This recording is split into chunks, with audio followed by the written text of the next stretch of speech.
No he hecho nada. ¿Qué hice? ¿Quién me va a recordar? Aparte de la familia, una generación o dos. Ahí estaba yo, voy a cambiar al mundo. No resultó.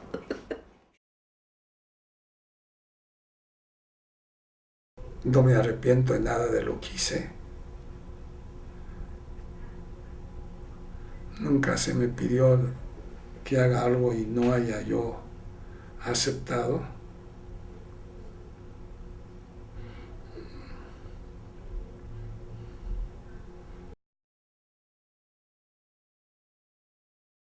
Pues así pienso yo, así soy yo, que no puedo cambiar.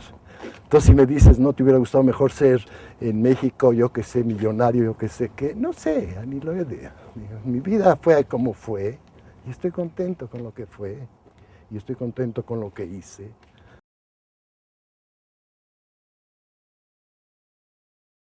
Si me preguntaras que tendría yo que volver a pasar por lo mismo, no sé, la verdad.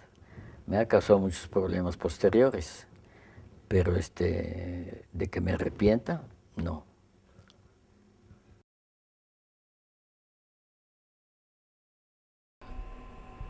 Que si lo tuviera que hacer de nuevo, casi no cambiaría nada. Es decir, en las circunstancias en las que vivimos, creo que fue una adolescencia feliz y sana y muy, muy, muy intensa. Entonces fue una experiencia muy rica. Nunca consideré los años como perdidos, porque después de seguir siendo socialista, pensaba mucho en esa experiencia de otro tipo de socialismo.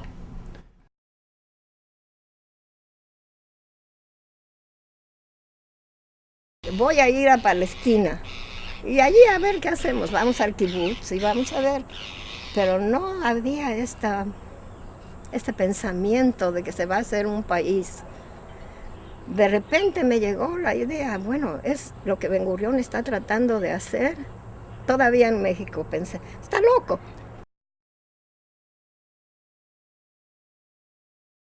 Una época que se grabó en mi mente y una época definitiva de mi juventud.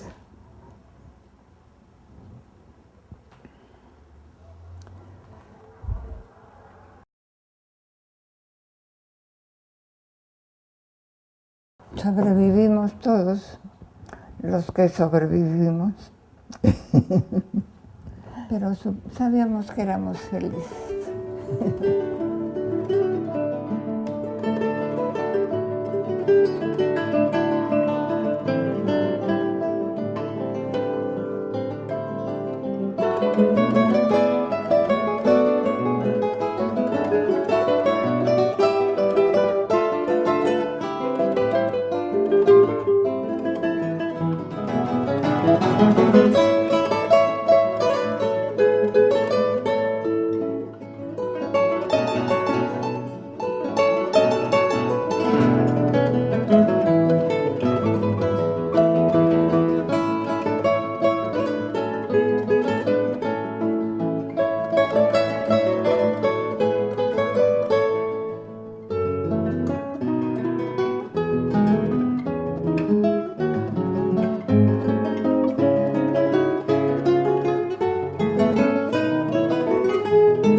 Las personas se mueven, viajan, emigran, y con ellas circulan las ideas, las obsesiones, las pasiones, los ideales y las aspiraciones.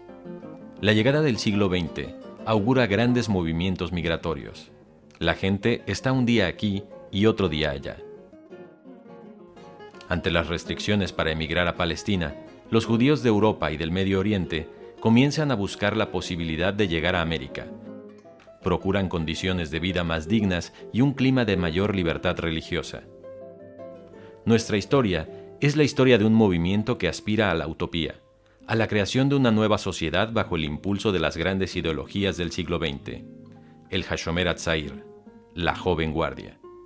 Un movimiento juvenil que llega a México producto de la emigración de judíos europeos al nuevo continente. A mí me trajeron de Lituania cuando tenía yo 6 años de edad. Eso fue, llegamos aquí en 1928. Mi papá ya vivía aquí desde 1923. Berke Goldberg llegó de Lituania. Aryeh Bach llegó de Lituania. Gershon de Rusia. Dvora Weintraub era nacida en México. Yo soy emigrado de Bulgaria y no llegué a México sino en 42 con mi familia a la edad de 12 años. El ascenso del sionismo en México y particularmente del Hashomer Hatzair corresponde con el desarrollo de una nueva generación, los hijos de los inmigrantes que buscan nuevos desafíos y que ya no se identifican con las aspiraciones que condujeron a sus padres al Nuevo Mundo. Todos ellos tuvieron en el movimiento un hogar, lo mismo en la Ciudad de México que en las pequeñas comunidades judías de la provincia. Llegó un muchacho como Efraín Kreiner, venía envuelto en un overol, y dice, con este calor que hace usted, ¿qué tiene un overol? Lo quita y tiene los pantalones cortos, calcetines verdes o negros, no me acuerdo. El Hashomer Hatzair. ¿Qué? ¿Qué es eso? Es el año 41, 42. Y dice, lo regalan ahí. Bueno, voy corriendo a apuntarme. A mí me tocó medio uniforme, la camisa nada más. Faldita caqui y blusa azul, anivá. La anivá era el símbolo de la Hashomer, ¿no? Llegó un tiempo en que llegamos a ir al cine y a todas partes portando la anivá. Tuve un uniforme así reluciente, verde, con azul, con camisa azul y todo eso. Me llamaba la atención, nunca lo habías visto. Y mientras tú estás con el librote del Tanaj leyéndolo, entonces me metí a la Hashomer a los 12, 13 años. Y me gustó, porque vi ese ping-pong, lo que yo no sabía qué era eso.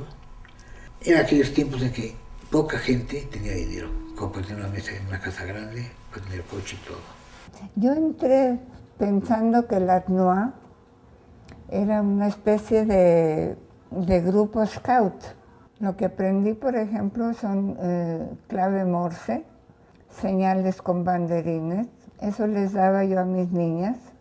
Y para citarlas a la Seifá, las citaba con cartitas en clave Morse.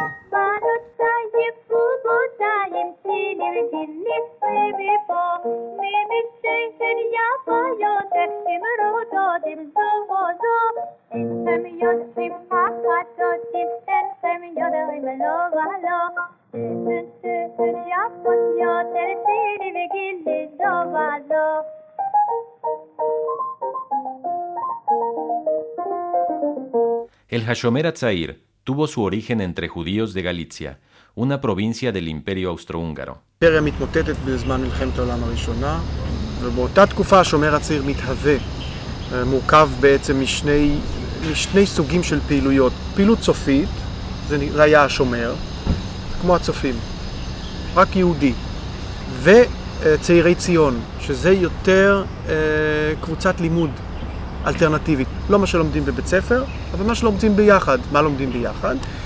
מה שמעניין אותם באותה תקופה עברית, קודם כל, מאוד חשוב, עברית. חגים יהודים, מסורת יהודית, ספרות יהודית, גיאוגרפיה של פלסטינה. לא קשור לבית ספר, לא קשור להורים, לא קשור לרבנים, לבית כנסת. אלה שתי קבוצות נפרדות שאין להם שום דבר משותף, אבל בגלל המלחמה, בגלל מצב החירום הזה, הם מתאחדים והופכים להיות השומר הצעיר בווינה ב-1916.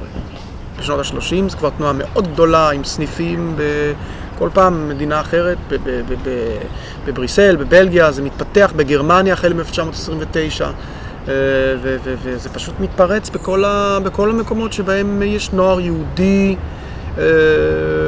מעמד בינוני, בינוני גבוה ומשכיל. השומר הצעיר הייתה תנועה מאוד סלקטיבית, מאוד אליטיסטית. לא מקבלים כל אחד. זה לא תנועה המונית, זה לא תנועה שומרת, זה לא תנועה פועלית. בכלל לא. לא. Hacia la década de los 30, el Hashomer Hatzair se fue expandiendo por diferentes regiones de Norte y Suramérica. México, con sus 15.000 judíos, no sería la excepción. Yo, cuando me pongo a pensar de lo que es el movimiento Hashomer Hatzair de México, tiene tres facetas. La época de Avner, la época de Billy y la época de Nisim. No hubo un cuarto que trabajó con nosotros, que estaba trabajando en La Habana, y se fue de La Habana y vino a México, que era el profesor Yeshayahu Ostridun. Pues también influyó, pero no políticamente, no mucho. La labor sionista de Avner Elifaz, Willy y Joseph Tronitsky y Yeshayahu Austriak fue determinante para la creación del Hashomer Hatzair en México. Habían sido miembros del movimiento en Polonia y muy pronto comenzaron a trabajar como profesores en el Colegio Israelita de México. Desde luego el primero, Avner Elifaz, que lo organizó. Pero Avner Elifaz lo organizó en un sentido scoutico, aunque decía que era un movimiento socialista, pero nunca hizo énfasis en el socialismo, ni que estudiáramos el socialismo, ni nada de eso. Mendel Goldman, su nombre real es Mendel Goldman, el nombre de Avner se lo sacó en una rifa que había alrededor de la Medurá, todos hebreizaron sus nombres y a él le tocó el papelito de Avner y así quedó. Y después cuando llegó a Israel dejó el Goldman y optó por el nombre Elifaz, que tiene la palabra paz, Gold.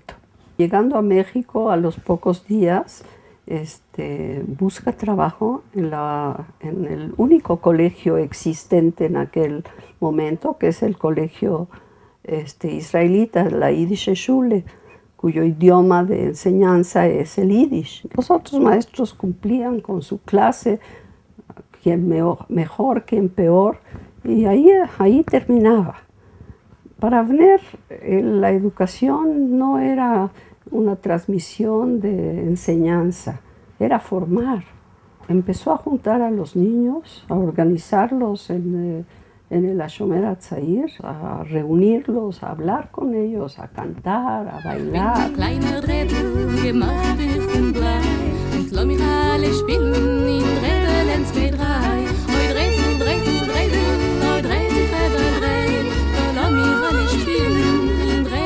En Tacuba 15, donde estaba la organización sionista, le dieron la oportunidad del local que pudiera invitar a los niños los sábados en la tarde, y allí empezó a organizarse la Hashomer Hatzair.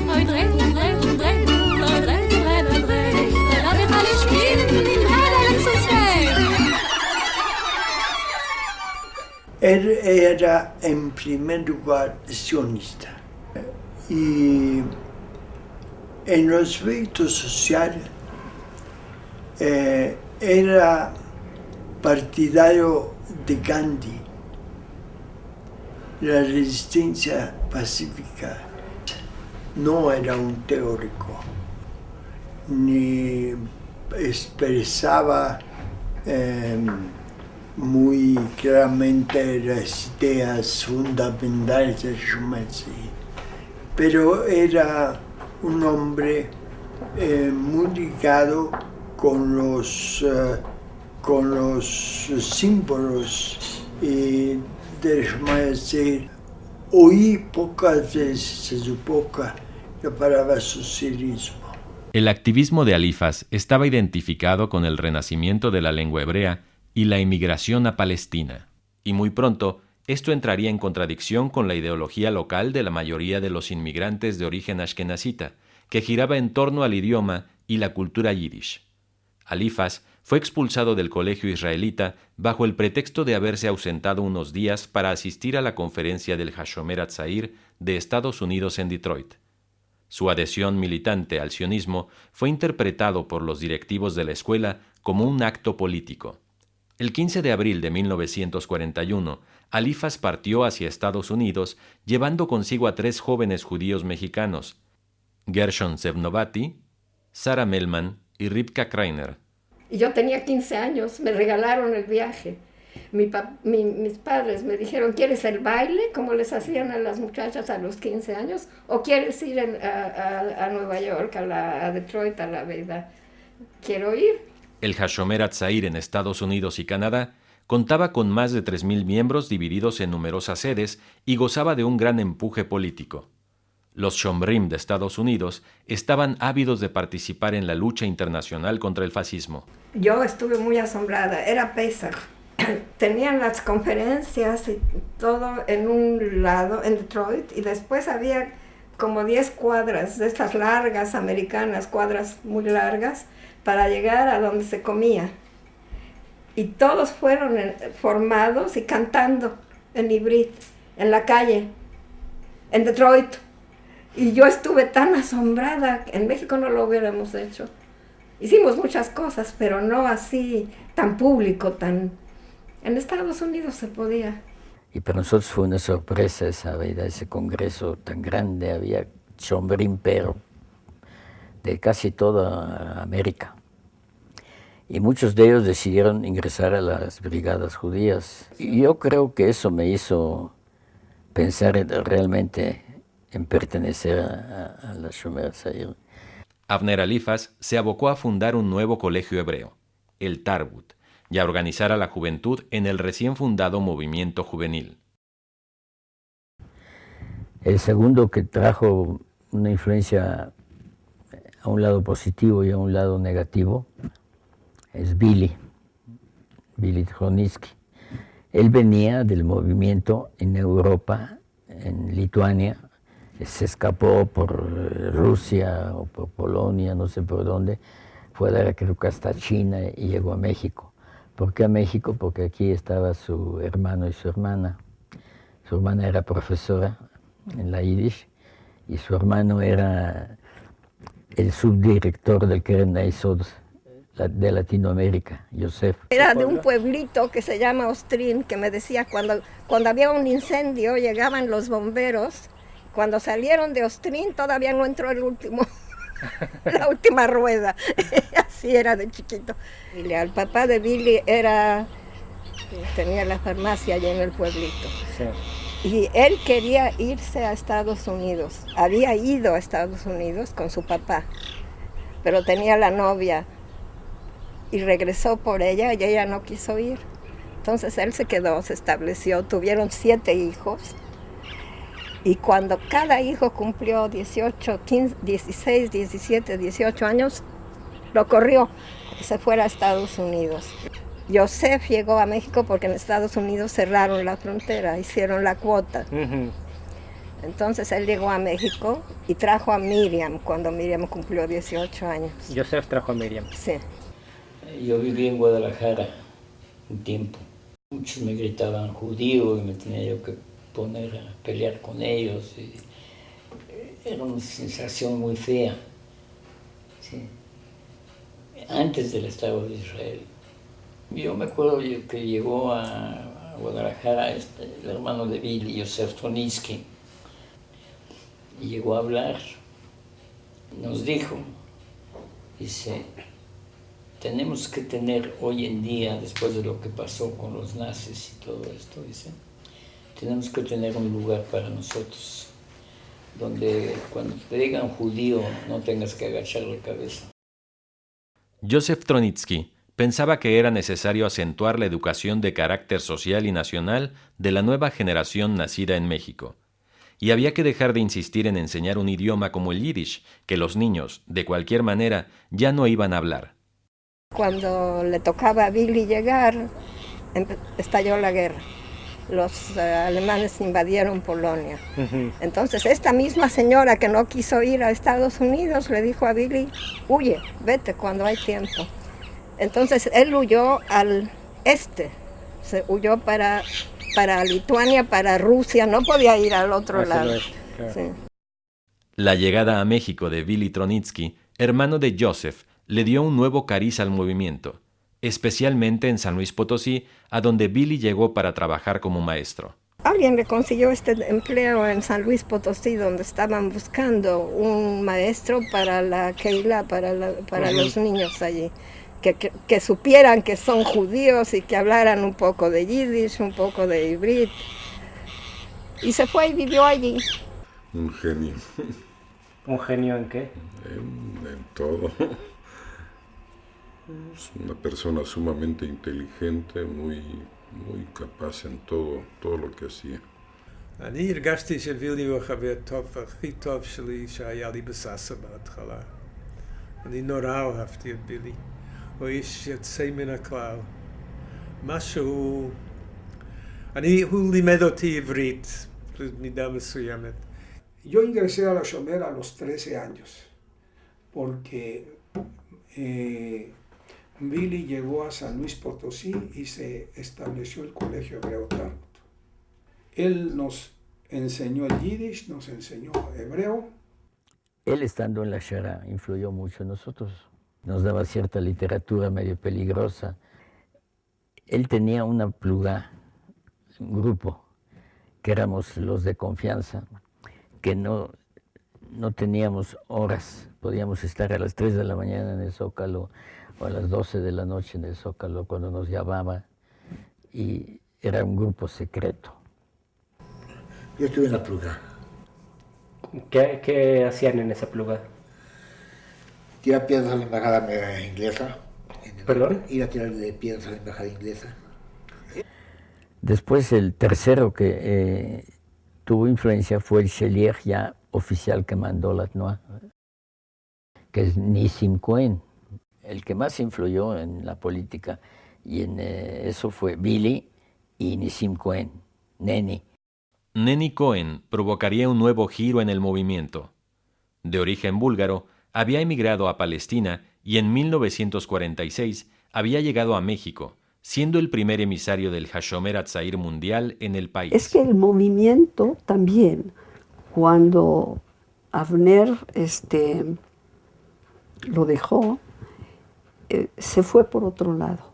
Llegó un sheliach muy inteligente, indudablemente, Nissim, una gente muy linda, pero con una orientación marxista, leninista muy definida. Cuando llegó Nissim Cohen, empezamos con el estudio del materialismo dialéctico, del materialismo histórico, del בורוכוביזmo. מה שאפיין את נני היה בחור עם נטיות אינטלקטואליות מובהקות, ולא עם כושר, לא היה לו כושר ארגוני רב, אבל היה בחור אינטליגנטי. נני למד גרמנית לבד, מפני שהוא רצה לקרוא את מרקס במקור, באוריגינל. הוא רצה, בבולגריה הייתה מפלגה קומוניסטית חזקה מאוד, והם תרגמו את כל הקלאסיקה המרקסיסטית. הכל היה בבולגרית, אבל נני לא רצה לקרוא את זה בבולגרית. נני רצה לקרוא את זה במקור. A mí fue tal impacto en el Neni que yo comencé a comprar libros de marxismo sin ton ni son, que no entendía una palabra de lo que estaba leyendo, para él estaba en la casa. Él tenía amistad con nosotros personal y era un hombre que discutía. Era un socialista sionista. לא ציוניסטה, סוציאליסטה.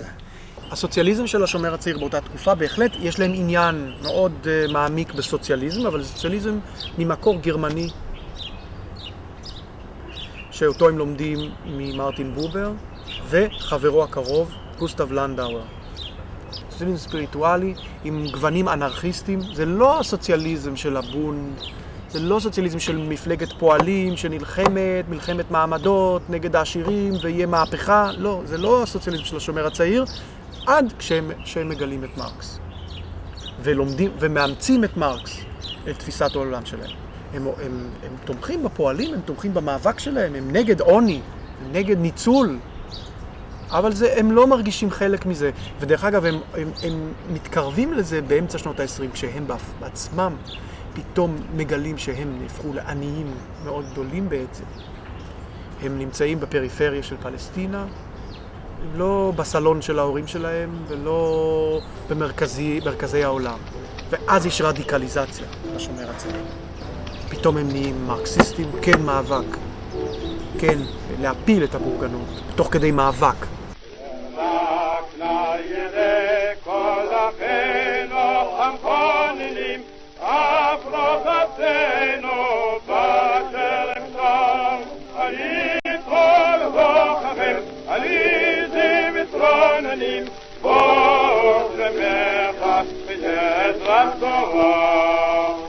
Muchos judíos habían alternado posiciones y habían alcanzado a militar en el comunismo y en el sionismo en sus países de origen.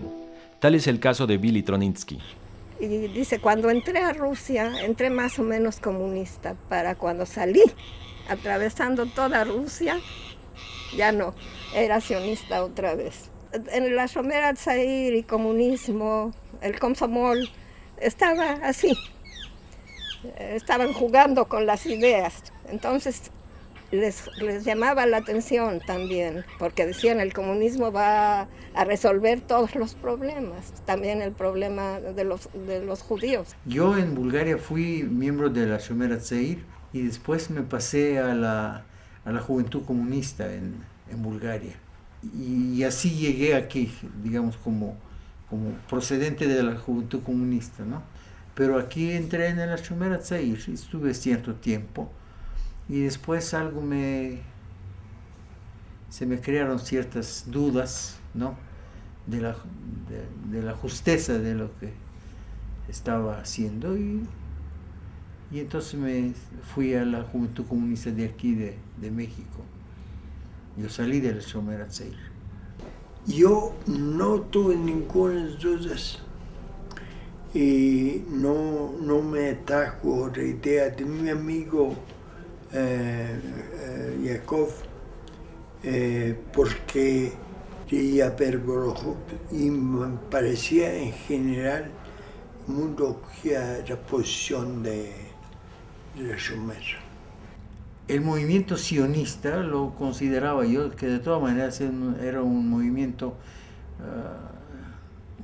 dominado por la burguesía, ¿no? Y aprovechando a la juventud para construir el Estado, pues, ¿no? Eso es lo que no me gustaba, Esa interpretación es completamente incorrecta, porque en Ashkenazi fue un verdadero movimiento que quiso crear socialismo, mini socialismo. En ese sentido, regresas a los socialistas utópicos. Es una vía al socialismo. Debe tomarse como tal, no como un movimiento burgués, un movimiento proletario que se da en las condiciones específicas del pueblo judío. Es una experiencia judía. Neni Cohen implantó nuevas formas de estudio en el movimiento en México. Había campamentos de estudio, Mahanot Limudim. Entonces nos íbamos por una semana y lo único que hacíamos ahí, lo más importante que hacíamos era de la mañana a la noche estudiar, discutir sobre temas que leímos antes, con una plática, con una introducción, etc. Y el sistema era, como no había maestros, nosotros fuimos nuestros propios maestros. El director del asunto, el manjé, era Neni. Entonces cada uno recibía un libro, 2 o 3 sobre un tema, los leía y preparaba la introducción de esto. Entonces él daba la conferencia. Cada uno preparaba un tema y lo preparaba en serio, es decir, nos quedábamos hasta las 3, 4 de la mañana preparando la conferencia o la clase que teníamos que dar. Leímos mucho, leímos mucho. Discutíamos también muchas novelas. Leímos todo lo que nos cayó en la mano leímos. La joven guardia. Traduje a un montón. Stefan Zweig, algunos de los libros de ella. Traduje a de Gordon, traduje a Lázaro. La novela rusa. Leer a Tolstoy, leer a Dostoyevsky. Empezamos a estudiar ruso. Si era la esperanza de todo el mundo. Cosas así, muy poco de México, muy poco. Relativamente aislado del contexto local, social y comunitario, se fue consolidando un grupo de jóvenes que vivían por y para el movimiento. Todo se llevaba al colectivo. Se aprendió una cosa que es rara entre las juventudes de los países occidentales, el trabajo en colectivo, el compartir las ideas con un colectivo, sentirse responsable ante él. הרעיון הבסיסי ביותר היה ליצור חברה חדשה, אורגנית, בתוך עצמה ואירוטית. השומר הצעיר רצה ליצור חברה אירוטית. בקבוצה האירוטית יש זיקה מאוד מאוד עמוקה בין האנשים. הם צריכים לחוש איזו תחושה שיש איזה דבק שמחבר אותם ביחד, שהם עושים מעשה אחד. הם לא זרים אחד לשני, הם מכירים אחד את השני, הם מעוניינים לחיות ביחד. בזה שאני מתוודה אליך, אתה מסתכל לתוך הנפש שלי. זה אקט אירוטי. אני מספר לך את הסודות הכי גדולים שלי. אתה ואני באותו רגע, אנחנו ממש נהיים כמו בן אדם אחד. הקבוצה. El grupo, la Kbutza, desde niños, era un factor educativo. Puedo decir esto, la presión social, el estar de acuerdo, el quedar bien con todos, era un elemento, un factor, un método educativo. La Kbutza era uno de los métodos educativos en la Shomer HaTzair. La Kbutza, desde el principio hasta el fin.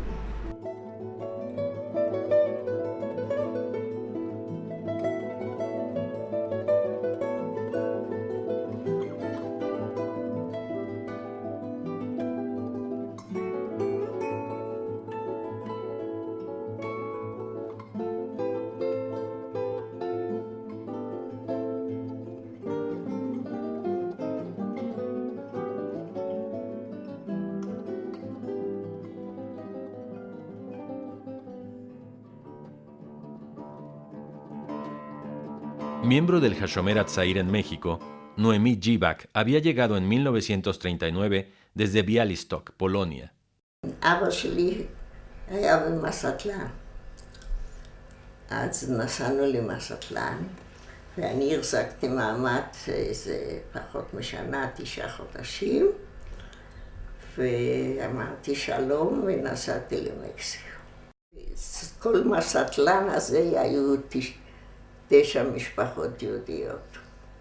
ואני באתי מעיר של 40,000, אז זה היה לי מאוד מעט.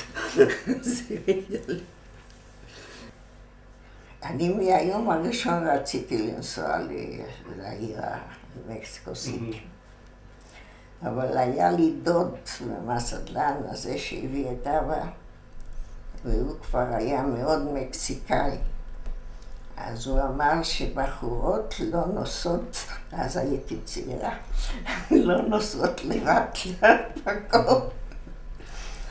אבל כמובן שלא שמעתי אותו. Las mujeres del Hashomer HaTzair de México se habían visto expuestas a ideas y literatura que aún no habían conseguido permear a la mayoría de las mujeres mexicanas. México fue uno de los últimos 6 países en América Latina que concedió el voto a la mujer. השומר הצעיר זו התנועה הראשונה ביהדות, ואחת התנועות הראשונות בעולם, בכלל, שהעמידו בקו-אדוקציה, קו-אד. זאת אומרת, בנים ובנות ביחד, זה דבר שלא היה מקובל, לא בבתי ספר, לא בשום מקום באותה תקופה. השומר הצעיר הביאו בנים ובנות ביחד. אבל איזה בנות? זה בת מסוג אחר. זה לא בת שהולכת עם סמלה והיא רוצה להתחתן ולעשות ילדים ולשים תכשיטים. לשים תכשיטים היה הדבר אסור בשומר הצעיר עד שנות ה-70. לא תכשיטים, לא עגילים, ולא להיות יפה, לא להתאפר, לא ללכת לספרית, ובת שהייתה עושה את זה, היו זורקים אותה מהתנועה. Nosotras nos vestíamos muy diferente, no nos vestíamos con zapatos de tacón, no nos pintamos, no nos vestíamos, ¿sabes? Ropa elegante. Decían los muchachos, ¿quiénes son las Shomrot? Y decían, las muchachas que parecen hombres, ellas. Hablando de género, ahí leímos de Alejandra Kollontai, que fue, una de las mujeres más famosas de la Revolución Rusa y que había sido embajadora de Rusia en México. אם יש אויבים של החברה הטובה, הצודקת, האנטי-בורגנית, זה המשפחה, זה הקפיטליזם, זה המדע, זה הדת וגם האישה. האישה היא סוכן של הבורגנות. האישה היא הגורם שמוביל את הגבר מהקבוצה למשפחה. והיא צריך להסתכל עליה בחשדנות. אבל הם לא רצו להרחיק נשים, הם רצו שנשים יהיו בפנים, אבל בחשד. משום שהאישה, המהות שלה, כאילו ככה הם ראו את זה, המהות שלה היא לקחת גבר אחד, להתחתן איתו, לעשות ילדים, לדאוג לזה שהוא ידאג לילדים שלו, ויפרנס אותם. אז מה קרה לקיבוץ? איפה הקיבוץ? בקיבוץ אתה לא צריך לדאוג רק למשפחה, לילדים שלך, אתה צריך לדאוג לילדים של כולם. נגיד את זה ככה, נשים שרצו להיות בשומר הצעיר היו צריכים להתמודד עם הדבר הזה. Era más revolucionaria que las revolucionarias de ahora. ¿Y de qué manera? Estábamos en la Akshara y decíamos, no vamos a cocinar nosotras para todo el mundo. También los muchachos tienen que cocinar. Entonces hicimos torno, ¿sí? Un mes, yo y un mes un muchacho, en la cocina. Ajá. Trabajamos. Entonces cuando llegaron a hacer una zanja para el agua, dijeron, no nada más nosotros, también las muchachas. Y allá estuvimos con una pala. No nada más yo, éramos 5. Tzivia Goldberg. Ajá. Nomi, Tzivia, Lili, yo y Dvora Weintraub.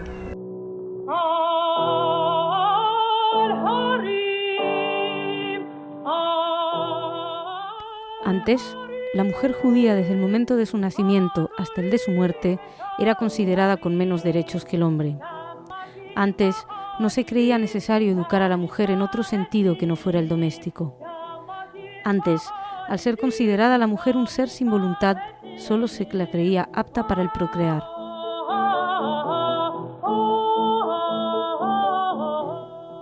Ahora ha surgido una nueva aurora para la mujer judía en Eretz Israel, pues desde el momento en que nace hasta aquel en que muere es un brazo necesario para la construcción y la defensa de su pueblo, y al darle responsabilidades se le conceden todos los derechos que merecen los seres humanos sin diferencia de sexo. Ahora, la educación de la mujer es tan amplia como la vida misma, y así se la ve en Eretz Israel, sembrando, ordeñando, creando obras literarias, pictóricas, musicales, etc. Y cuando el caso es necesario, se la ve empuñando el fusil para defender el pedazo de tierra que pertenece a su pueblo y a sus hijos. Ahora, al darle oportunidad a la mujer de vivir una vida abierta a la realidad, ha demostrado con sus hechos y sus palabras que es un factor de vital importancia en el progreso de su pueblo.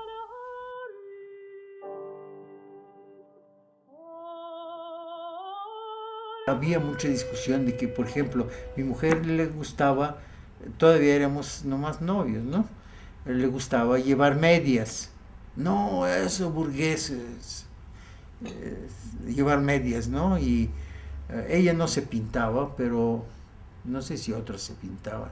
Pero lo de las medias fue una discusión así de mucha... ¿Por qué medias? Eso es burgués, eso no sé qué... cosa que mostraba así falta de profundidad de convicciones y todo eso.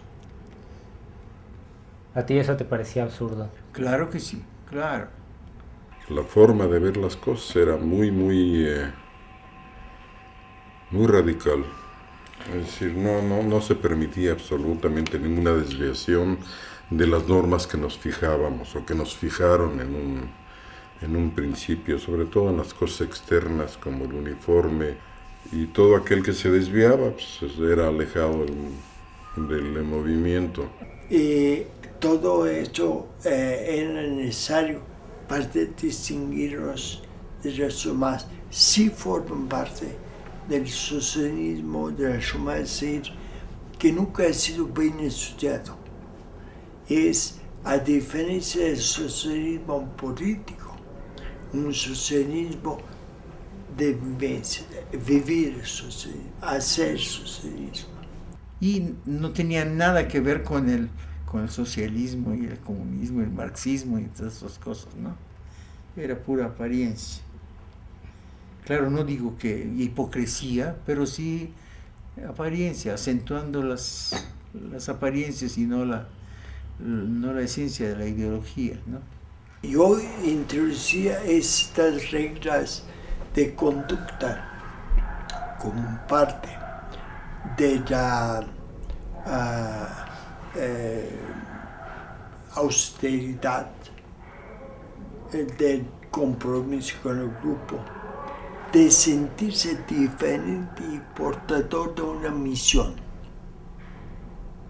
Era parte de eso. Todo formal, todo se veía el formalismo de toda esa cosa, ¿no? El aspecto y las interdicciones formales habían empezado a provocar conflictos con la generación de los padres, a pesar de que muchos de ellos habían respaldado el movimiento desde sus inicios. Los padres veían el movimiento como una continuación de la escuela y una continuación de un marco de actividad para los chicos, y estaban muy contentos con eso. Iban a excursiones y a Mahanot y cantaban canciones en hebreo y en yiddish y en esto y en el otro. Estaban muy contentos. Porque hubo un momento de mucha efervescencia de la Shomer. ¿Por qué? Porque le daba al joven judío una razón de estar, y deportista, scout, y que tal vez iría algún día a un kibutz, a Palestina. Todo joven judío de aquellos años, la mayoría de nosotros, tenía muchas opciones en México, sobre todo el comercio que se abría. No era mi generación, pero fueron fundamentalmente comerciantes. Se abrían muchas posibilidades. Entonces, el problema central de la Aliyá era cómo comienza un joven, no que se vaya un año o 2 años, como lo hacen ahora muchas familias para que la gente conozca a Israel y todo eso, sino que se vaya para siempre. ¿Cómo llegas a tener un grupo de jóvenes mexicanos, judíos, que viven en toda la shamenet y todo lo que le puede ofrecer México, todo el futuro que ve México? ¿Cómo los educas para que dejen todo, no por antisemitismo, no porque están en pobreza, no porque no tienen futuro, sino dejen todo para ir a una cosa que se llama kibutz en Israel y empezar a trabajar de 12 horas al día llevando sacos de garinim a esto todo el día? ¿Cómo lo haces? ¿Cómo sacar a un joven de eso? Sin este fanatismo con Merjaot, no podías llegar a que de México, no de Polonia, de México, no de Argentina, que es diferente, de México, como estaba el Yishuv de México, todo rico y todo bien asentado y todo con todo lo que ofrecía el Yishuv de México, salgan Jalutzim a Israel. Sin esto no podía hacerlo. Teníamos que ser radicales, si no nos perdíamos. Es decir, la presión exterior era demasiado grande. En la esencia del Shomer Hatzair, la rebelión contra los padres, sobre todo de un país como este, era fundamental. Desde sus orígenes en Europa, el Shomer Hatzair había adquirido una vocación de rebeldía contra las generaciones anteriores. Una de sus expresiones fundamentales es el concepto de Meret Aben, la rebelión del hijo, elaborado a partir de un poema publicado en 1922, alcanza una enorme popularidad entre todos los miembros del movimiento en el mundo. Este poema llamaba a la juventud a abandonar la religión y a emprender un camino secular. את השיר כתב שימונוביץ', משורר, הוא כתב את זה איזה 10 שנים לפני כן. זה לא היה שיר שעשה רעש כל כך גדול. אבל כשהשומר הצעיר פרסם את השיר הזה בכתבי התנועה, עם תמונת צבע, גם כן עם איזשהו אלמנט אנרכיסטי כזה, מתנועת הנוער הגרמנית של אותה תקופה, הדבר עשה רעש מאוד גדול בקרב הרבנים בפולין ובוורשה. וזה הגיע אפילו עד קריאה לחרם, שזה מושג דתי מאוד חשוב ביהדות, חרם על השומר הצעיר. זאת אומרת, הרבנים לא יודעים מה מחכה להם. יש מרד.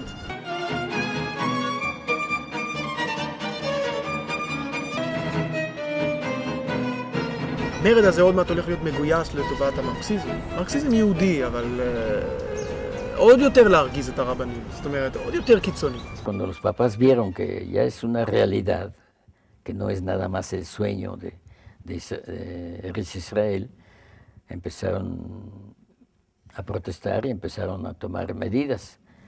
Y hubo gente que entró a la fuerza, vino con policías y sacó a los hijos. La oposición principal que fue, no fue por eso de que no se bailaba y eso. Había la cosa principal, los chicos se van sin estudiar, los chicos se van a ישראל el 48, 49, 50, 51. השומר הצעיר יותר מהכל הייתה תנועה אנטי-בורגנית ואנטי-קפיטליסטית. ולטענתם, מה בונה את החברה הבורגנית? מה בונה אותה? זה המשפחה. אבא, אמא והילדים, אבא, אמא וילד. הם רצו לזרוק את הדבר הזה, לבעוט בזה. וצריכים לפרק את המשפחה. מה יחליף את המשפחה? מה שיחליף את המשפחה זה הקיבוץ. הקיבוץ יהיה המשפחה החדשה. El compromiso en un momento determinado era mucho más grande con el movimiento que con la familia. Estando mi padre enfermo, me propusieron irme a Monterrey, a la Moshavá de Monterrey, que era por un mes. Y me fui, sin más ni más. Pienso en mi mamá y en mi papá y digo, fíjate que de repente les digo a los 20 años, 21, me voy a Israel. Digo, ahorita que lo pienso, digo, pues pobrecitos, la verdad, ¿no? Mira, los dejé ahí, digo, porque iba a donde no sabía dónde, que iba a un lugar que no sabía si hay regreso o no hay regreso, cuándo puedo venir. Mi padre fue activista sionista, fue presidente de la Unión Sionista. Y él nos mandó a Shomer HaTzair. Y estuvo muy contento con Shomer HaTzair. Y él también quería que nosotros nos fuéramos a Israel. Pero cuando mi hermano, por ejemplo, mi difunto hermano, terminó 4 años de universidad de ingeniería, muy capacitado, de los mejores estudiantes, y 4 meses antes de terminar, recibir el título, se fue a Israel, al kibutz. Eso fue una gran crisis. Porque con todo su sionismo, mi padre era sionista, pero no podía comprender por qué no podía mi hermano terminar la carrera y venir ya después de la carrera, que vaya al kibutz, no le importa. La Shomer HaTzair no permitió. Vino una vez a hablar el papá del Lacho con nosotros y nos pidió, se rebajó, digo que lo que es un padre, ¿sí?, a pedirnos cosas de que lo dejamos terminar la carrera. La sensación aquel entonces de pensar en el papá de dos, ¿cómo se atrevió a venir a pedirnos? ¿Cómo se atreve? Y es la manera de pensar nuestra. Era contra una persona de edad que sabía lo que quería. Entonces, nosotros pensamos, ¿cómo se atreve? ¿Cómo se atrevió siquiera? ¿Cómo? Nosotros sabíamos más que él. La Hanagá Elioná de Israel mandó una carta a México. Cuando le preguntaron si se puede dejar a mi hermano a estudiar a otros 6 meses para que termine la carrera, de ninguna manera. Israel necesita campesinos y labradores y no necesita ingenieros. Y mi papá no se conformó con eso. Fue a Estados Unidos a hablar con Tzvi Lurie, que era de Ein Shemer, en la Nalata Sochnut, en Nueva York. Como él era sionista del activismo sionista, era muy conocido en México, le fue a decir, mira, ¿qué estás haciendo? Esto no es lógico. Y yo le dije, mira, yo no puedo meter la mano ahí, es cosa de la TNUA. No puedo meterme ahí. Y entonces mi hermano vino con todo la Kutza a Megiddo, y mi papá estuvo 4 meses en la cama con ataque de corazón. Hubo problemas aquí, por ejemplo, una Javerá, Margot Glantz, que llegó a la Hachshara y el padre la mandó sacar de regreso. El Hashomer Hatzair promovía activamente la aliyá, es decir, la inmigración a Palestina y en especial al kibutz. Para ello, los shomrim en diferentes partes del mundo arrendaban granjas donde aprendían hebreo y a realizar trabajos agrícolas y manuales. Es lo que se conoce como hachshara o capacitación. En los años 30, 40, 50 había que construir a Israel desde el principio, que se había que educar para venir a trabajar a Israel. Durante el año de 1944 se realizaron los preparativos para la primera hachshara en México. Estuvo constituida por un grupo de 15 personas a las que se sumaron algunas más que tenían aspiraciones de emigrar a Palestina.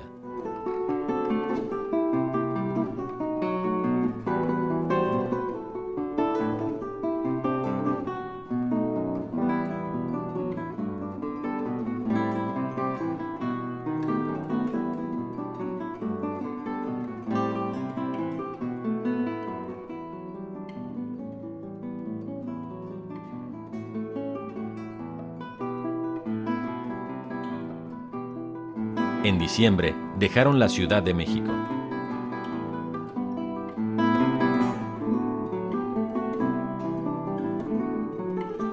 Partieron a la granja Las Palomas, una pequeña hacienda propiedad del señor Gitlin, un judío mexicano que simpatizaba con el sionismo y que prestó la granja para la realización de este nuevo experimento llamado hachshara.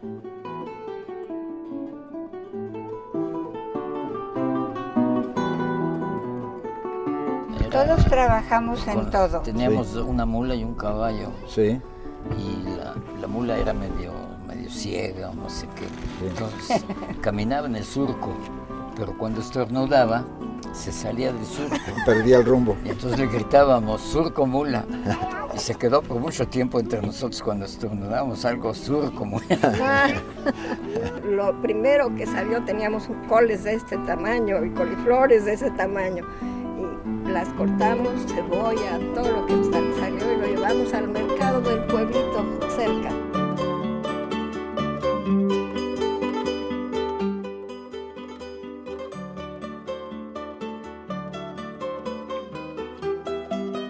Teníamos 10 hectáreas para sembrar y sembramos allí ajo. Yo estuve encargada de los patos. Teníamos una zanja llena de agua.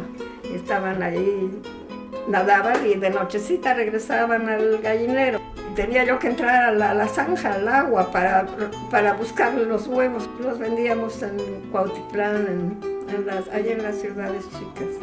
Nadie sabía cocinar, pero se supone que algo comíamos. Cada vez que yo cocinaba pura carne en adobo. Y me salía bien. Nadie se murió. Estudiamos híbrido un poco con Billy. Sí, desde luego teníamos las noches libres. Y los veía yo trabajando, cómo les enseñaban a manejar el tractor y cómo se enseñaban en las labores del campo en general y en las tardes cómo se repartían por el campo y la pasaban bien porque eran parejitas jóvenes y no había papás que los cuidaran y demás, entonces siento que la pasaban muy a gusto. Tras el fin de la hachshara, cada miembro del movimiento comenzó a buscar el camino por el cual cumplir sus objetivos. Unos se casaron y comenzaron a organizarse para emigrar a Palestina. Otros, de manera muy discreta, cumplieron con labores que los representantes de la Haganá en México les solicitaron realizar. En los albores de la Guerra de Independencia del Estado de Israel, la carencia de armamento complicaba la subsistencia de la población judía en Palestina. Antes de que llegara un importante cargamento de armas de Checoslovaquia, la agencia judía procuró conseguir armamento en diferentes países. Uno de los países de donde se conseguiría una importante cantidad de pólvora sería México. En esta labor se involucrarían muchos shomrim. Fueron llamados en diciembre de 1947 a empacar pólvora en la granja Las Palomas, donde habían realizado la Hakshara. אני הייתי צריך לנהל את כל ההובלה הצבאית, הובלה הצבאית, כן? מה-Western Hemisphere לישראל. אז הגעתי למקסיקו והתחלתי לארגן את הפעולה. ארגנו את הקנייה, אני פגשתי את מפקד הצבא המקסיקאי, פגשתי כמה אישיות אחרות. אורגן אז תאריך שבו הם ימציאו לנו את האבק שרפה. אני מצאתי מחסן גדול במקסיקו סיטי שהיה ריק. אני ריכזתי במחסן ידידים שלך, מהשומר הצעיר וכמה מקומות אחרים, גם בחורים שאני דאגתי לזה שהם יקציבו שבועיים או שלושה בלי לעשות שום קשר עם אף אחד, עם הבית, עם האישה, עם החברה, עם אף אחד. Se me desapareció el marido, Billy. Me voy para unos días. ¿A dónde vas? No te puedo contar.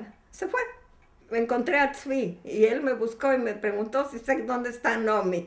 Y le contesté ha de estar con Billy, porque no sé dónde está Billy. Ya me había yo ausentado de la casa en más de una ocasión, así es que sabían que no tenía yo muchos escrúpulos de dejar a la familia e irme. Bajé a la calle y estaba estacionado, es una calle oscura, estaba estacionado un automóvil, del automóvil salió un israelí, así como tipo Yul Brynner, pelón, como de 2 metros, y me dice, Itzhak, que sé que hablas hebreo, ¿sí? ¿Cuántos kilos pesas? 70 kilos. Pues yo peso 150, algo así. Dice, quiero advertirte que has sido asignado para hacer un trabajo por Eretz Israel entonces, y el éxito de ello depende de que tú seas discreto y no vayas a platicar nada de ello.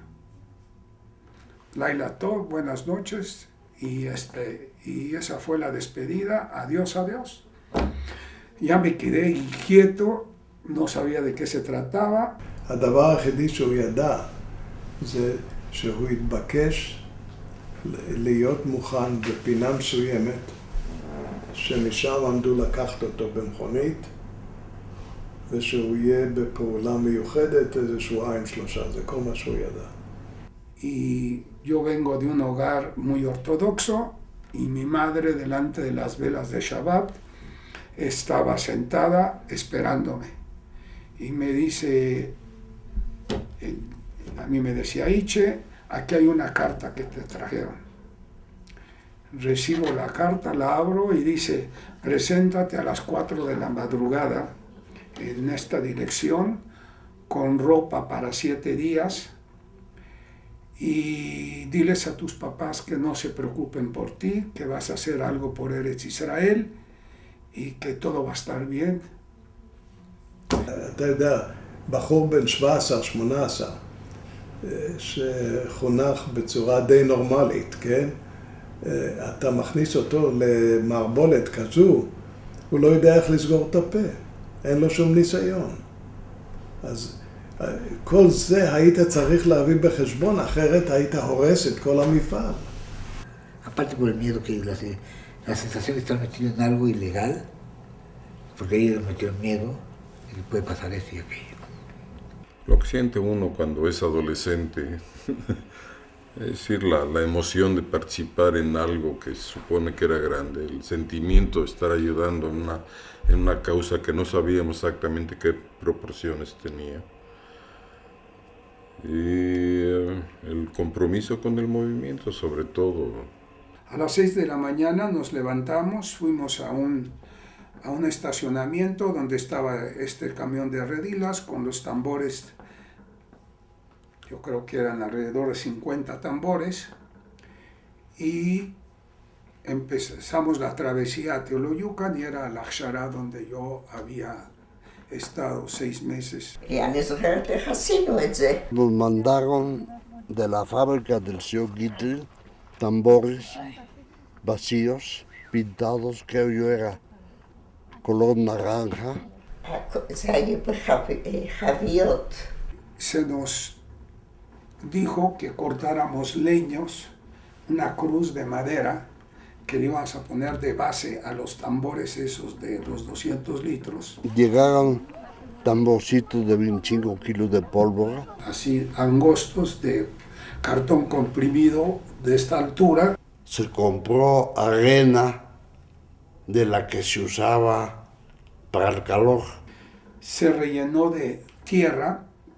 En el centro se ubicó el tambor de pólvora. Y luego alrededor arena. Y quedaba un espacio como de esta altura en que se rellenó con más arena y se cerraba. Pero se soldaba con soldadura eléctrica. ואחרי זה הם שמו פתק גדול, כחול, שעליו היה מודפס פרטיליזנטס. ומשם העברתי את זה דרך תמאוליפס עד Tampico. Y él se fue en un camión de aquí de México a Tampico a buscar a ver quién le ayudaba a embarcarla, y buscó a varios de los paisanos que había ahí en aquel entonces, unos pocos, y fue uno de ellos conmigo a pedirme ayuda, y fue él, y casi suplicando que le ayudara, pues ya tenía el camión ahí. מפני שהייתה למשפחה הזו, היה מחסן גדול בנהר, שאליו אפשר היה להביא אוניות ולהטעין. Y yo declaré los barriles como mineral. Y yo arreglé ahí con los amigos míos que tenía yo en los muelles que no me revisaran nada. En aquel entonces las cosas no eran tan difíciles como son ahora. Se podía arreglar con amigos, con dinero. Y lo arreglé y me dieron el visto bueno. Y fui a la oficina de la Wardline por el conocimiento de embarque. Y me lo dieron. Y él estaba en el carro esperando con unos nervios terribles, porque tenía miedo. זה היה חומר כל כך אגדתי, מי היה יכול לחלום על דבר כזה? ולאן זה הגיע? מה? הסחורה הזאת ממקסיקו, זה הגיע לתל אביב? הסחורה שאני שלחתי? כן. הסחורה שהגיעה להגנה, מה אתה מדבר? Haz de cuenta que es una nube que pasó. Nada más.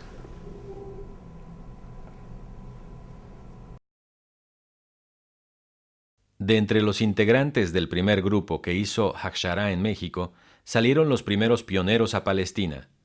Abraham Segal viajó a Nueva York y participó allí medio año en la Hakshara que los integrantes del movimiento en Estados Unidos estaban llevando a cabo en Hightstown.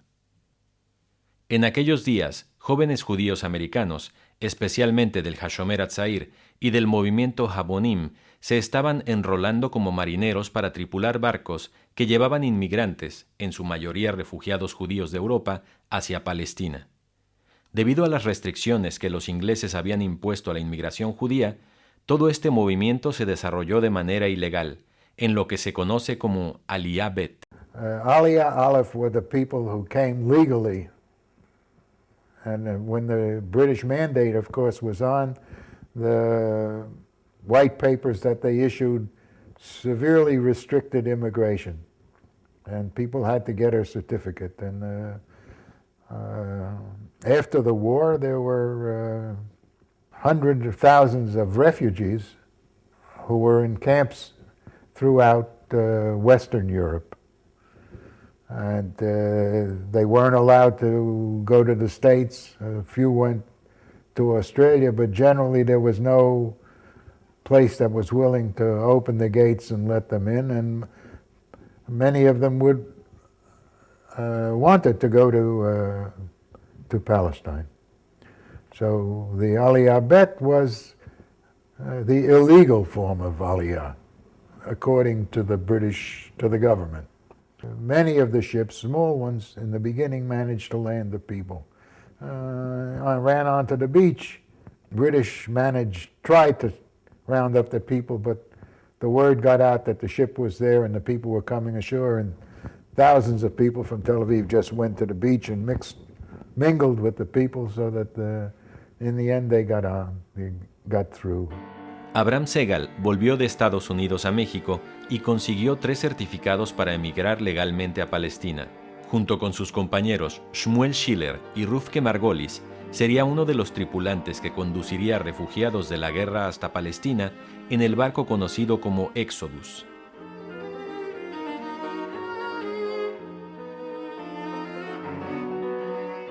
Abraham Segal, Rufke Margolis y Shmuel Schiller fueron los primeros pioneros mexicanos en alcanzar las costas de Palestina.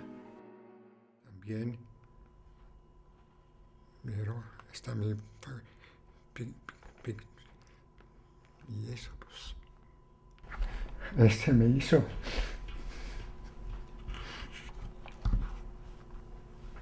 los 3.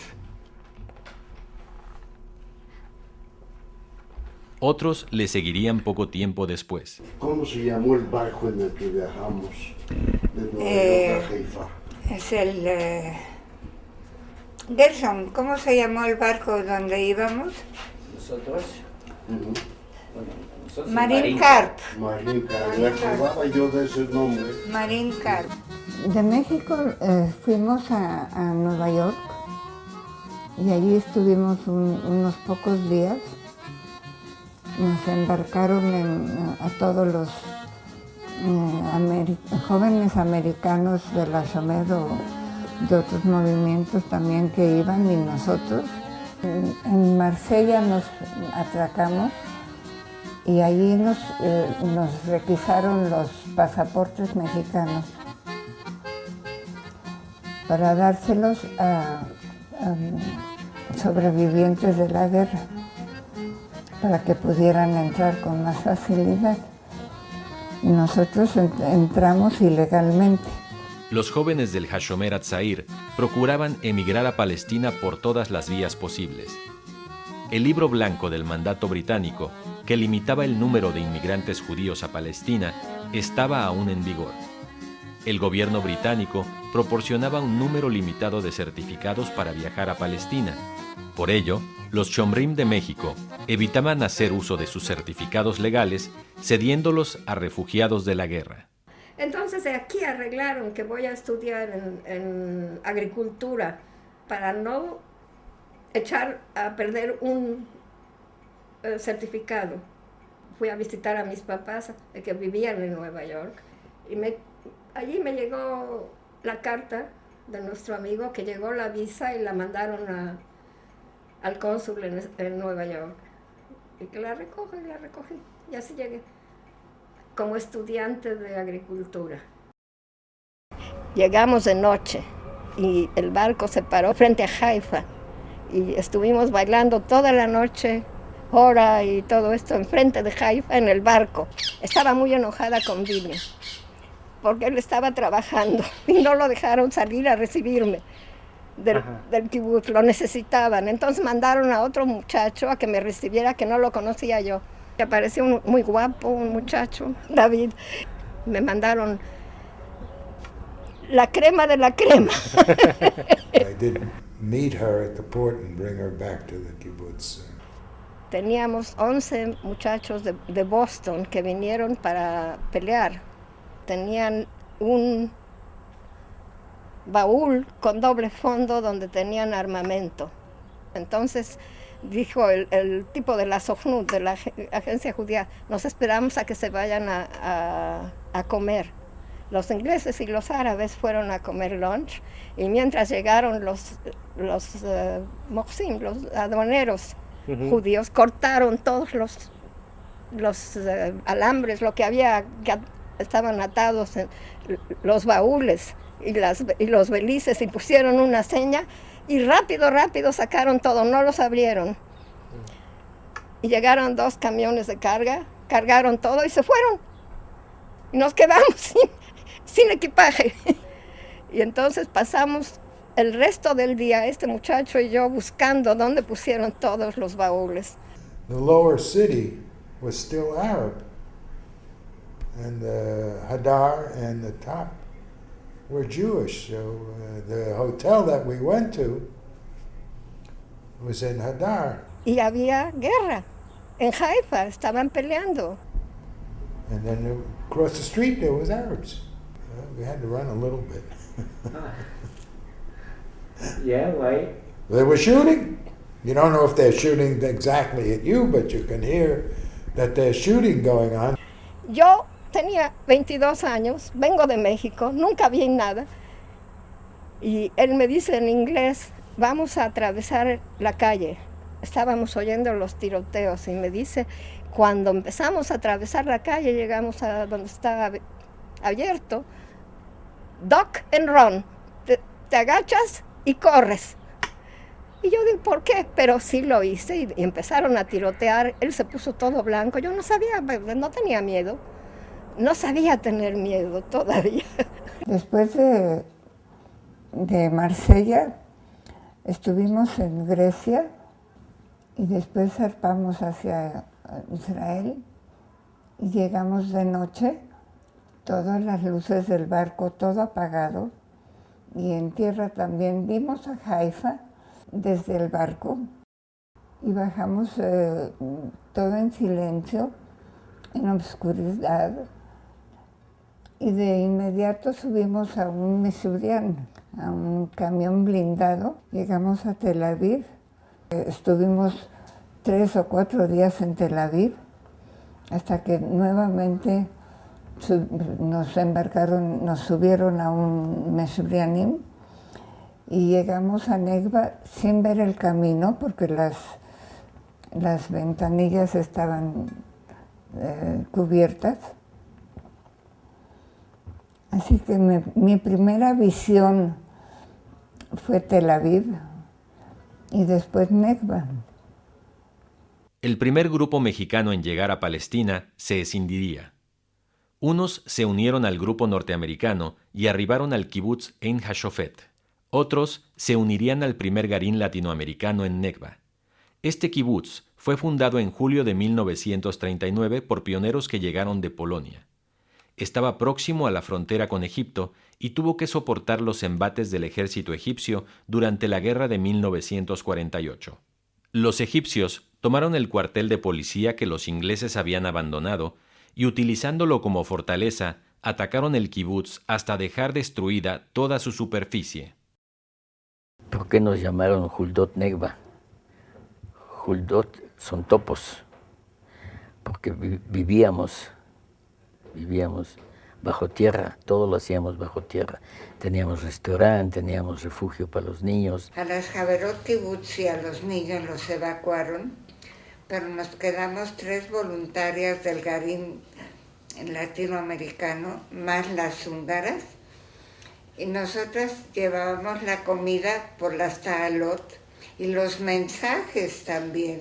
Metralla recibíamos todos los días. Nos atacó un avión egipcio o árabe, no sé, y en las Taalot quedó muerto el comandante de Negba, o sea, Javer Kibutz, quedó muerto allí.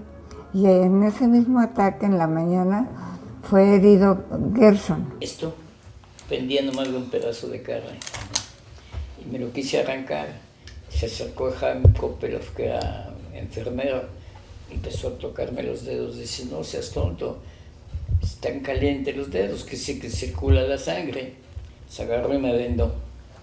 Le digo, ya sácame, Jaime, en un momento voy a traer el pato. Le digo, ¿para qué carajos quieres un pato ahorita? Dice, no, el pato es para que tú orines. Ya después me explicó, le digo, ¿por qué querías que ya vio la orina?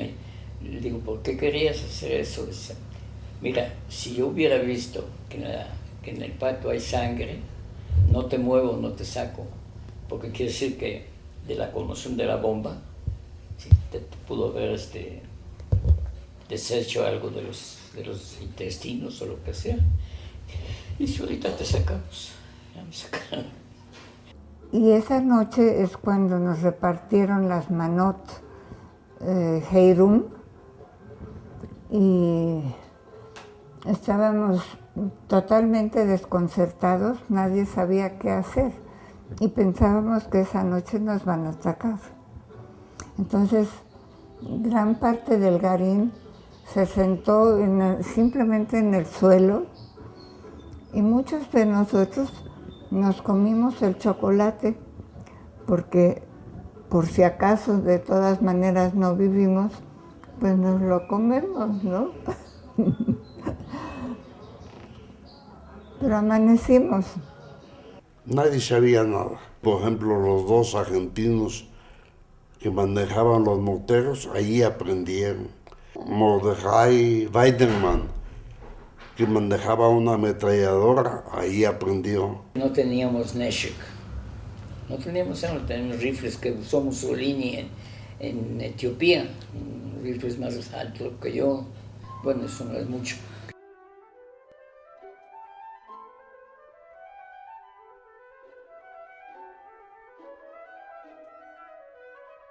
Por fin, la espera se veía compensada. Los tanques se dejaban venir sobre Nekba. Solo contábamos con botellas Molotov y un Piat, un rifle antitanques, y 9 balas de las cuales 3 nos servían. En su menejo están Joel, Javer del Kibutz, y Arie Bak, Javer de México. 32 tanques nos rodeaban, 7 venían a atacar. Cayó el alambrado y llegó el tanque hasta las primeras casas del Kibutz. Aarón, jefe de carpinteros y el Javer más viejo del Kibutz, le arroja una Molotov pegando en el blanco. Los tanques se detienen unos instantes, que aprovechan los del Piat y le pegan un tiro a cada uno y los inutilizan. Sus tripulantes huyen, abandonando sus armas y sus municiones, pero protegidos por una columna de humo, vienen más tanques y retiran los inutilizados. No atacan, sino que solamente nos cañonean y bombardean con la misma intensidad que tuvo que aguantar Stalingrado.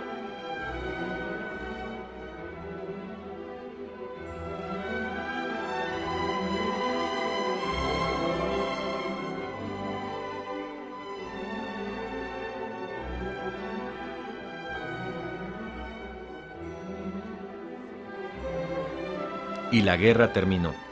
Los mexicanos de Nekba participaron en la fundación del primer kibutz latinoamericano, Gash. Los de Ein HaShofet fundaron el kibutz Sasa junto con el grupo estadounidense. Ahora quedaba todo un país por construir. Íbamos a ser trabajadores.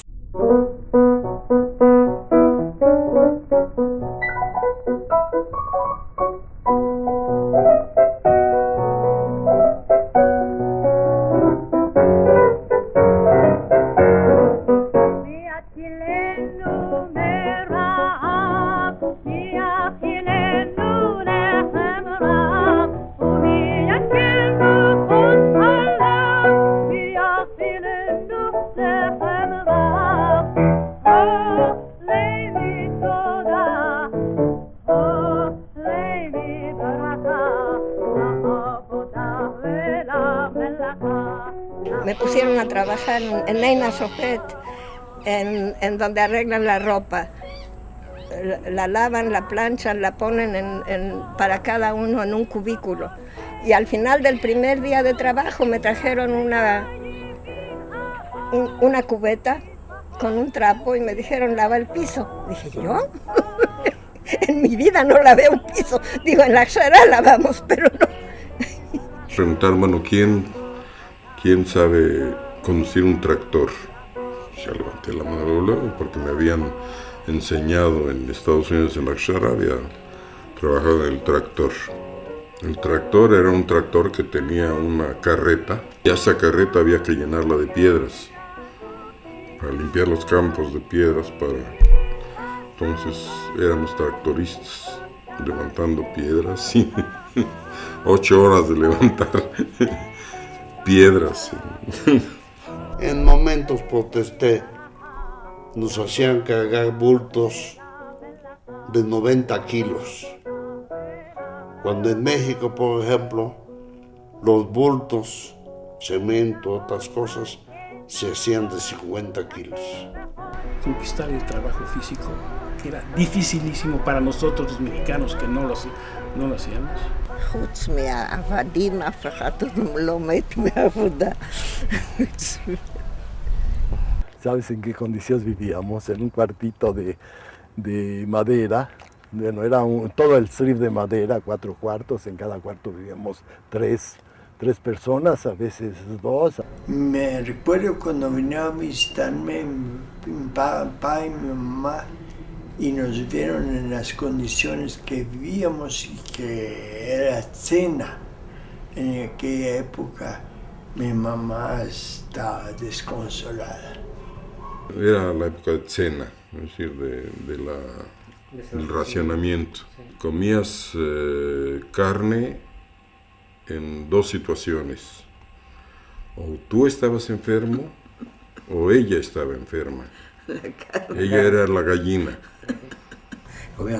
Otra vez me Truman, que mandaba a Estados Unidos para Israel. Era puro pollo que se metía con agua y se hizo una mezcla horrible de huevo. Y sabían bueno, no vale la pena mencionar lo que sabían. Extrañé mucho la comida. El mole, el chile, las enchiladas, los tamales, las tortillas. La comida picante. ¿La comida picante? Sí. ¿Los chilaquiles? Todos los chilaquiles, no hay tortillas. Era alguien que vivió a México con su folclore, con su artesanía, su cultura, su sociedad. Muy rápido me desilusioné de qué es lo que era la cultura israelí entonces. Pero... ¿Por qué? Porque ¿qué sentías que le hacía falta? Cultura. Me da mucha curiosidad nada más el dato de que estudiaste bailes mexicanos durante 1 año. Y eso, a pesar de que estabas muy claro que te ibas a vivir a Israel. Por eso me aprendí a bailar para llevar la cultura mexicana. Entonces encontré lo que dijo alguien de que la cultura mexicana. Esto es la artesanal nada más. ¿Sí? Y aquí, mientras que en Israel, un pueblo cualquiera, el más bajo que tenía un libro para leer, 2 libros. ¿Sí? No había casa de Poel, un trabajador, que tuviera 15, 20 libros que había leído, que sabía de historia y todo eso. Trajimos sombreros, teníamos la ropa más o menos, no de charro, pero sí de mexicanos, guayabera, con pantaloncillos, ¿sabes cómo?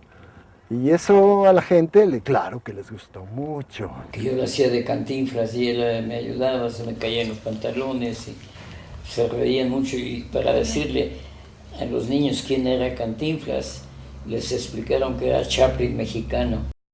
El siguiente grupo de mexicanos llegaría al kibutz Megiddo en 1949. La TNUA, la Shomer HaSa'ir, decidió que vengamos a este kibutz para, como decíamos, la shlim, aumentar la cantidad de gente. Nosotros no queríamos tanto, la mera verdad. Nosotros queríamos el Negev. Kibutz nuevo en el Negev, porque de repente la mitad de Israel aquí, pero los de la Shomer HaSa'ir, ¿sabes cómo éramos? No éramos idealistas, queríamos ir al Negev, no al kibutz, no a un kibutz que está aquí en el C. Pero entonces nos convencieron, miren, es gente que regresó de Europa y está mal y hay que ayudarlos, y nosotros que venimos con cabezas limpias, ¿no?, de Europa, de América, está bien que haga cierta unión, y venimos y nos quedamos aquí ya después. Fuimos a Megiddo, el grupo de mexicanos libaneses y de Sabras, que éramos entonces una cantidad bastante respetable, como 50 gentes. Los fundadores de este kibutz eran polacos que habían salido de Europa después de la Segunda Guerra Mundial. Todos venían o de campos de concentración o de haber estado escondidos. Hay mucho mejor química con los libaneses y con los sabras que con los polacos. Nosotros llegamos a lo hecho ya, el kibutz ya estaba organizado, cada kibutz, los kibutzim viejos, y nosotros de acuerdo con eso lo hicimos, no inventamos nada.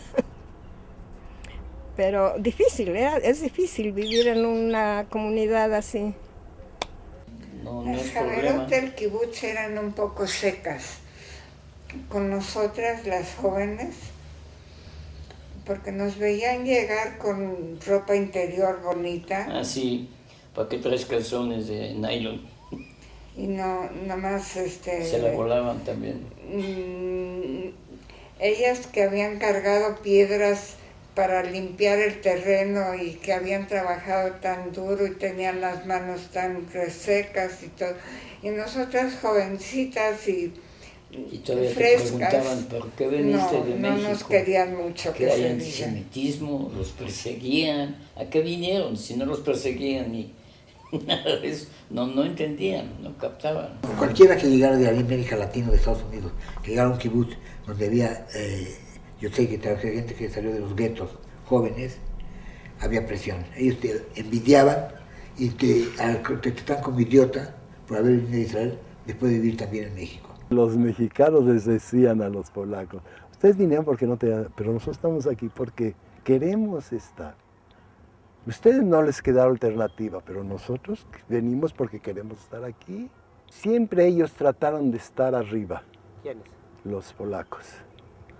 Porque ese era su sentimiento. Ellos tenían que sentir, digo, yo los comprendía, de que, mira, están ellos, son ellos los que están arriba, son ellos los que te mandan, los que hacen.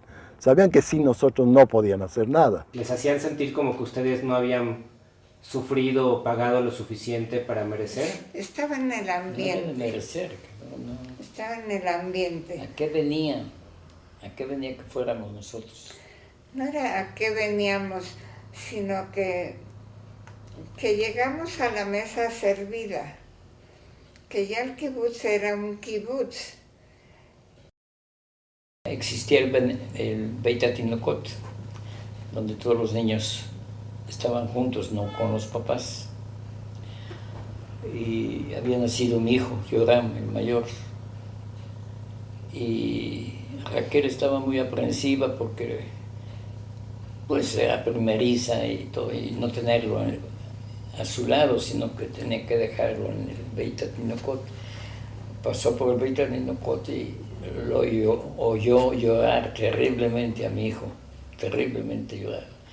Entonces quiso entrar y la encargada, una polaca que nunca estuvo en el movimiento, no la dejó entrar porque no era la hora de darle de comer a los niños. Y se está llorando, pues que llore, que se aguante. Y no lo dejó entrar a consolar al niño que estaba llorando porque le dolía algo.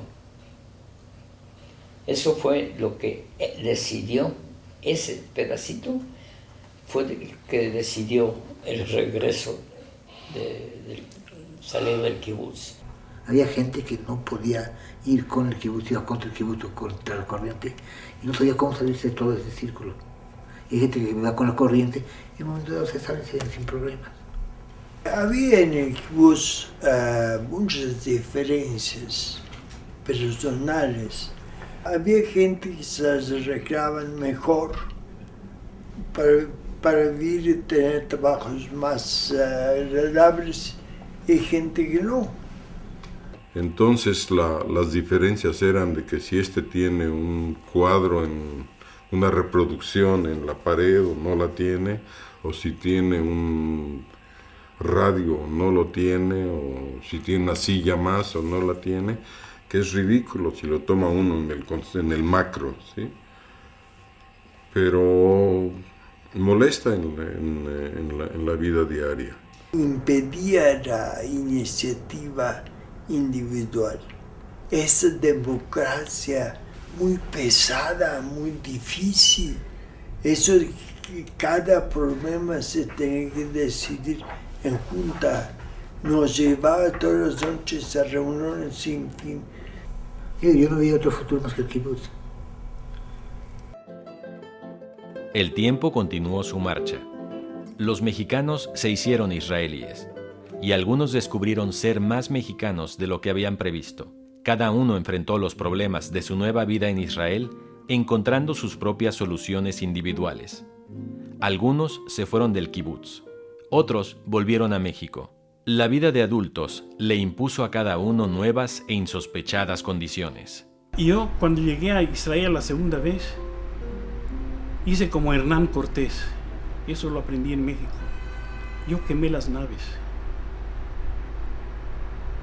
Desde el primer momento que llegué a Israel hasta ahorita, no hablé una sola palabra español. México terminó para mí. No porque lo odio, lo quería mucho. No porque eso, no. Porque es la única forma de absorber, de la absorción que sea buena. Es la única forma.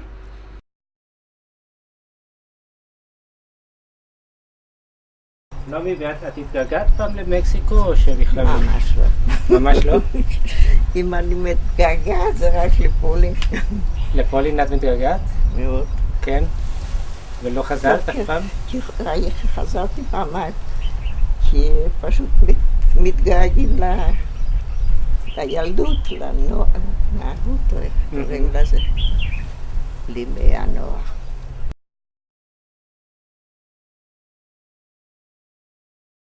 El sentimiento en un principio es que llegas a un lugar y las raíces se te quedaron allá. Tienes que volver a echar raíces, pero mientras no echaste las raíces, te tambaleas, pero poco a poco vas echando las raíces. No, de veras que te felicito todo lo que has hecho. Razones personales, a cada quien le tocaron que nos sacaron de Israel. Razones muy personales y diferentes en todos los casos. Pero yo te digo que si yo volviera a tener esa edad y esa misma oportunidad, volvería a hacer todo tal cual lo hice. Todo.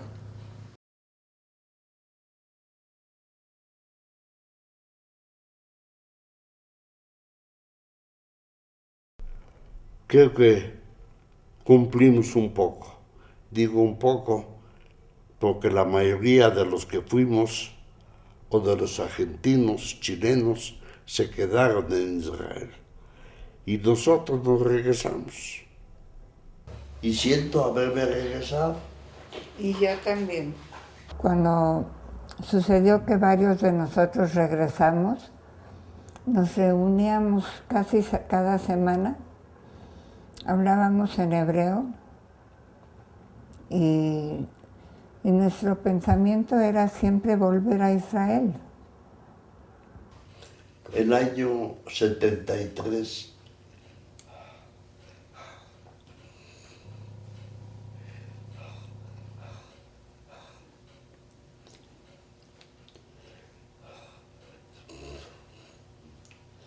¿Qué pasó, Rubén? nos fuimos a Israel, mi familia y yo queríamos quedarnos allá. Entonces llegó la guerra de Yom Kippur y Lázaro tenía 6 años de edad. Bajábamos al Miklat y me dijo, ¿qué nos trajiste aquí para que nos maten?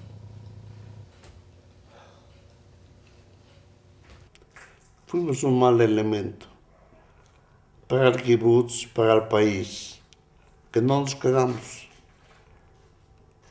Pero mientras estuvieron ahí, ¿sienten que eran felices? Yo creo que sí. La pasábamos bien.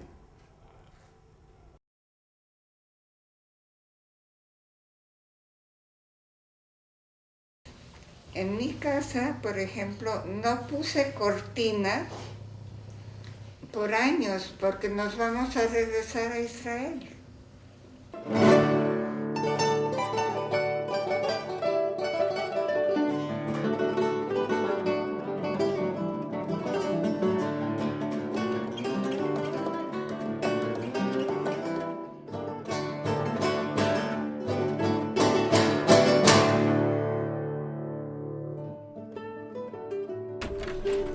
No estoy. ¿No estás? Hola. Hola, ¿cómo estás? Bien, traigo unos amigos. Sí.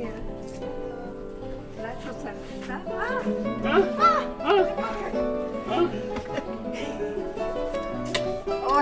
¿Cuántos años que no te...? 1, 2, 3, 4. Sabemos contar todavía. Uno que otro. ¿Cómo estás, Ali? Bien, bien. Ayúdame. Llegaron. Soy yo cuando tenía... Sí, ahí te reconozco para que... 17 años. No has cambiado nada. No,